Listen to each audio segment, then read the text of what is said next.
Nothing about transport is in the box. You are completely working in an uncontrolled environment. You could get one run, and that's it for the day.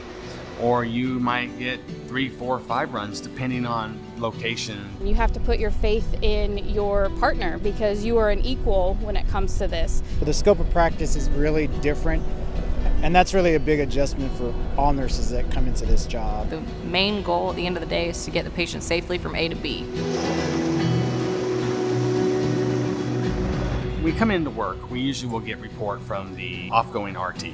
We'll go out to the aircraft, check the equipment, EMTs check the ambulance. We have ventilators to check off, monitors to check off, our narcotics box that we check off. 2 isolates, 1 ground, 1 flight, 1 pediatric cot. Make sure we have all our intubation supplies. We make sure we have all our medications for giving a breathing treatment. And then we just wait for a tone to drop.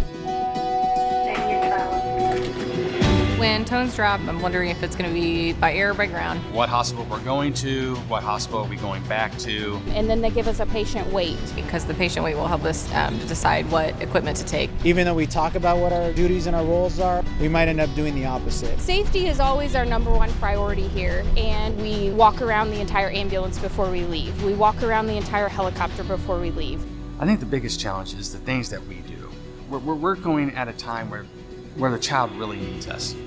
And we're at their darkest hour sometimes. Because not only are we taking care of the kid, but sometimes we're taking care of the family too. Everything is different. I love the challenge and I love the variety, but it is different. The biggest challenge I faced as a paramedic was not having a whole lot of in-hospital ICU knowledge. When my first day, very intimidating. You constantly learn from everybody you work with. You have people that have worked all over the state, all over the country, all over the world even. And I've flown in the Army before in Blackhawks, and I feel very comfortable with any flight with any pilot. No runs are pushed on you. At the end of the day, we still have to get home, like we do too. As you're studying to learn everything, one day it just starts to click. You have to be able to switch your brain from neonatal mode to pediatric mode to, okay, now I'm thinking through this pathophysiology in the span of your 12-hour shift.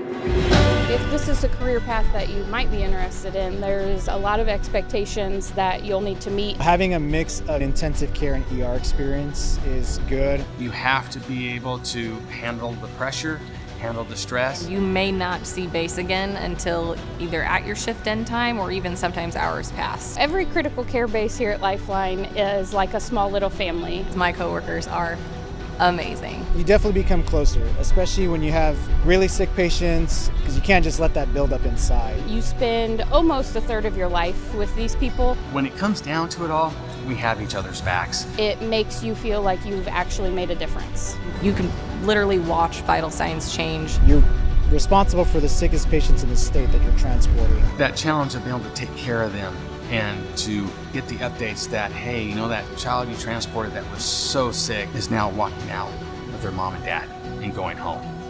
You know, so the challenge is there, but the reward is bigger.